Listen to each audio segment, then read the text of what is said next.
guys, this is Mandy from Paper Crane and Ian from Paper Crane.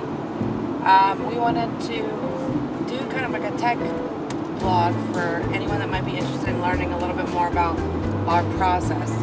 We're driving home from Philadelphia. We just spent the weekend there doing some pickup shots for a few projects, and we utilized two pieces of equipment that we feel like really helped to make both artistic shots and very functional shots. The first piece of equipment that we use that will show you some clips of in action is a Tokina 11-16 2.8 lens, and that's a super wide angle lens. So why don't you take a look at some of these shots.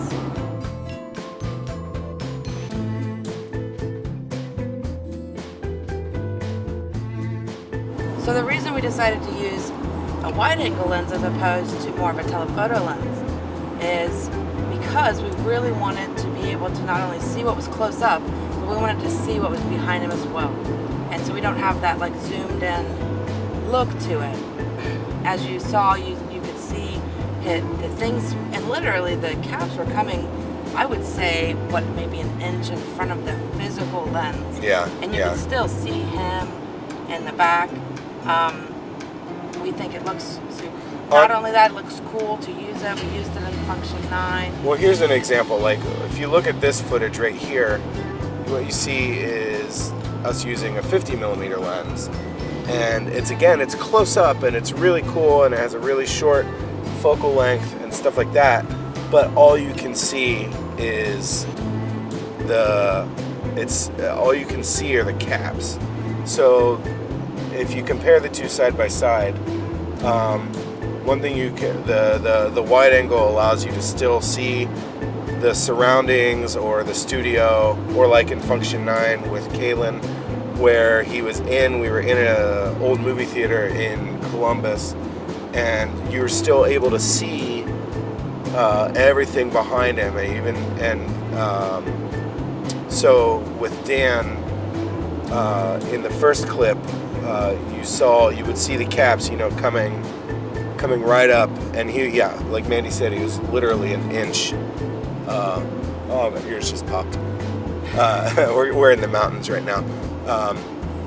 He was literally, an inch in front of the screen, but you could still see his face. Whereas in the second clip, the caps were still really close, but because the 50mm is not wide angle, that's all you could see. The nice thing about the 50mm, which a lot of people use, is that you can basically control exactly what you want people to see and focus on, because you can choose that field, in front of you that is your focus plane, and that will be in focus, and everything in front or behind is going to be out of focus. So that brings up the next piece of equipment that we chose to use, and really we chose to use this one for much more of just an artistic feel, just for some B-roll shots, which is a slider. And it's essentially a tripod head mounted to some rails that allow you to slide the camera horizontally back and forth. You could do pull in and pull out shots. We did not do one of those, but let's go ahead and show you what that looks like. Right.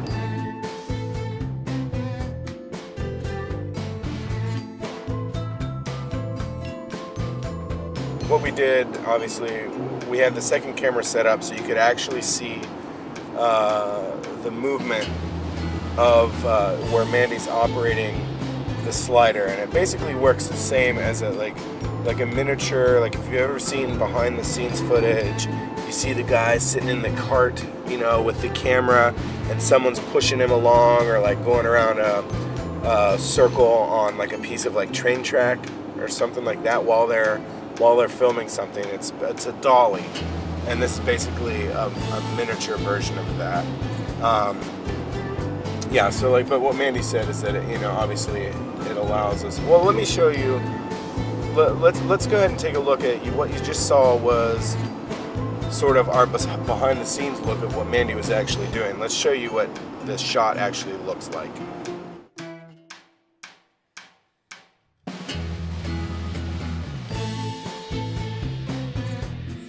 So there you go. There's a couple pieces of equipment that we use.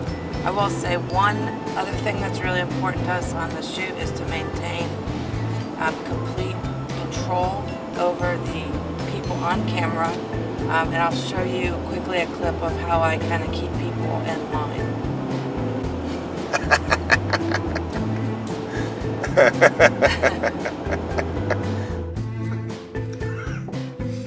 First water. Check. Hey, Wow. guys, check this out.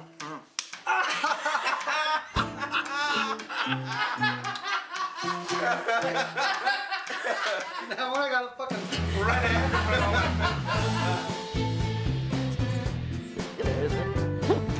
I'm gonna be struck.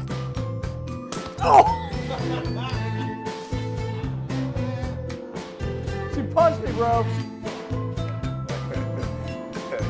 Okay, so thanks for watching, guys. Thank you for watching. Ian, see you next time.